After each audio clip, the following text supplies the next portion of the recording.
Bismillahirrahmanirrahim. Assalamualaikum warahmatullahi wabarakatuh. Bagaimana kabarnya kakak-kakak? Semoga kita semua selalu dalam lindungan Allah Subhanahu wa Ta'ala dan dimudahkan dalam mencari ilmu. Amin. Oke, sebelum memasuki materi, baiknya kita awali dengan membaca ta'awudz dan basmalah. A'udzubillahi minasyaitonirrajim. Bismillahirrahmanirrahim.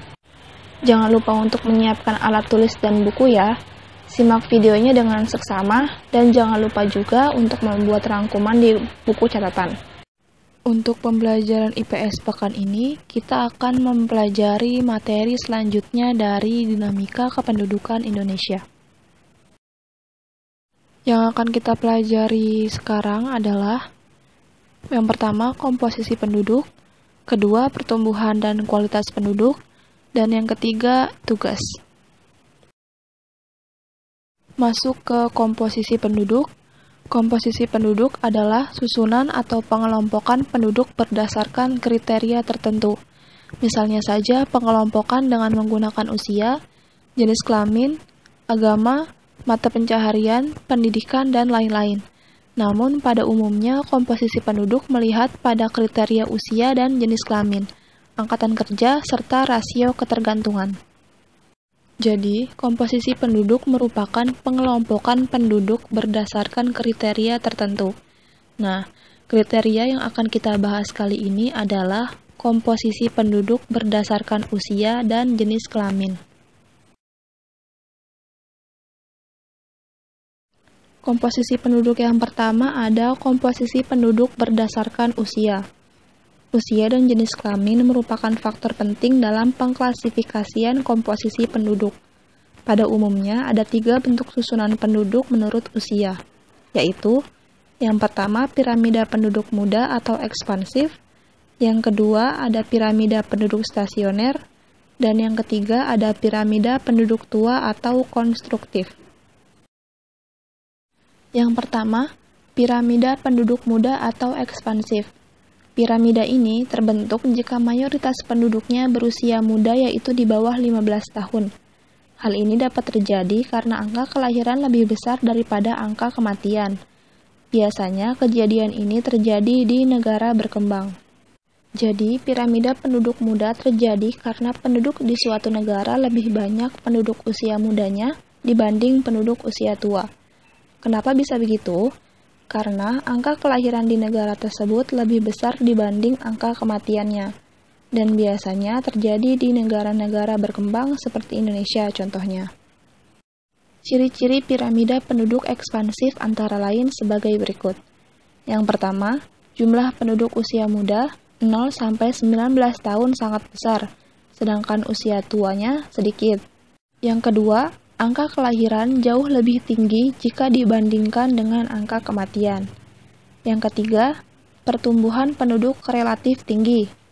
Yang keempat, sebagian besar terdapat di negara-negara berkembang seperti Indonesia, Malaysia, Thailand, Republik Rakyat Cina, Mesir, dan India. Yang kedua, ada piramida penduduk stasioner. Bentuk piramida penduduk ini menggambarkan tingkat kelahiran yang hampir sama dengan tingkat kematian dan bersifat stasioner atau tetap. Pertumbuhan penduduk cenderung tetap. Piramida ini menunjukkan jumlah penduduk muda, dewasa, dan tua hampir sama.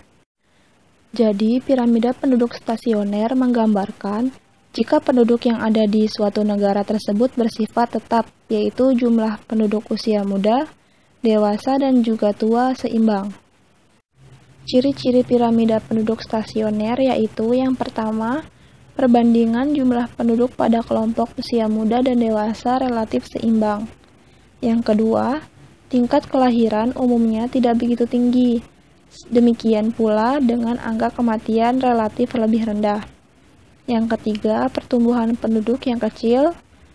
Yang keempat, terdapat di beberapa negara maju, antara lain Amerika Serikat, Belanda, dan Inggris. Dan yang ketiga ada piramida penduduk tua atau konstruktif. Piramida ini memberi gambaran bahwa angka kelahiran lebih kecil daripada angka kematian. Jika hal ini terjadi terus-menerus, maka suatu negara akan kekurangan penduduk. Piramida penduduk tua terjadi karena penduduk di suatu negara lebih banyak usia tuanya, dan angka kelahiran di negara tersebut kecil. Jika hal ini terjadi terus-menerus, maka negara tersebut akan kekurangan penduduk. Kenapa demikian? Karena penduduk usia tua akan mengalami kematian, sedangkan angka kelahiran negara tersebut sangat kecil. Ciri-ciri piramida penduduk konstruktif yaitu jumlah penduduk usia muda 0-19 tahun dan usia tua di atas usia 64 tahun sangat kecil. Yang kedua, jumlah penduduk yang tinggi terkonsentrasi pada kelompok usia dewasa. Yang ketiga, angka kelahiran sangat rendah, demikian juga angka kematian. Yang keempat, pertumbuhan penduduk sangat rendah, mendekati 0, bahkan pertumbuhan penduduk sebagian mencapai tingkat negatif. Yang kelima, jumlah penduduk cenderung berkurang dari tahun ke tahun. Dan yang terakhir, negara yang berada pada fase ini antara lain Swedia, Jerman, dan Belgia. Komposisi penduduk yang kedua adalah komposisi penduduk berdasarkan jenis kelamin. Komposisi penduduk menurut jenis kelamin adalah pengelompokan penduduk berdasarkan jenis kelaminnya. Komposisi ini untuk mengetahui perbandingan antara jumlah penduduk laki-laki dan perempuan dalam satu wilayah tertentu. Komposisi penduduk berdasarkan jenis kelamin juga penting untuk diketahui, karena dapat digunakan dalam menghitung angka perbandingan jenis kelamin atau sex ratio. Perbandingan tersebut dapat digunakan untuk memperkirakan pemberdayaan penduduk sebagai sumber daya manusia sesuai dengan karakteristiknya. Misalnya berkenaan dengan pekerjaan, tanggung jawab, serta bentuk pengembangan pendidikan dan pelatihan yang sesuai dengan potensi dan kemampuan penduduk.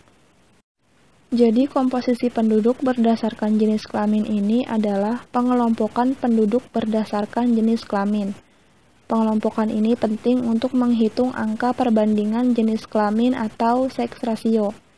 Nah, penghitungan tersebut digunakan untuk memperkirakan pemberdayaan penduduk sebagai sumber daya manusia sesuai dengan karakteristik penduduk tersebut. Rasio jenis kelamin atau sex ratio adalah perbandingan antara jumlah penduduk laki-laki dan jumlah penduduk perempuan di suatu daerah atau negara pada suatu waktu tertentu. Rumusnya adalah SR sama dengan PL per PP dikali 100. SR adalah sex ratio atau rasio jenis kelamin, PL adalah jumlah penduduk laki-laki, dan PP adalah jumlah penduduk perempuan.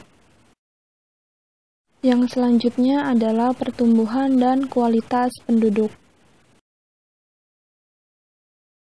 Pertumbuhan penduduk adalah keseimbangan dinamis antara kekuatan yang menambah dan kekuatan yang mengurangi jumlah penduduk. Ada beberapa faktor yang memengaruhi pertumbuhan penduduk, yakni kelahiran, kematian, dan migrasi. Kelahiran dan kematian disebut faktor alami, sedangkan migrasi disebut faktor non-alami. Kelahiran bersifat menambah, sedangkan kematian bersifat mengurangi jumlah penduduk. Migrasi yang bersifat menambah disebut migrasi masuk atau imigrasi, sedangkan migrasi yang bersifat mengurangi disebut migrasi keluar atau emigrasi. Pertumbuhan dan kualitas penduduk di negara kita termasuk kategori sedang. Pada periode 2010 sampai 2014, angka pertumbuhannya mencapai 1,40% per tahun. Pertumbuhan penduduk sangat banyak, yaitu nomor 4 di dunia setelah Cina, India, dan Amerika Serikat. Pertumbuhan penduduk yang cepat menyebabkan beberapa hal sebagai berikut.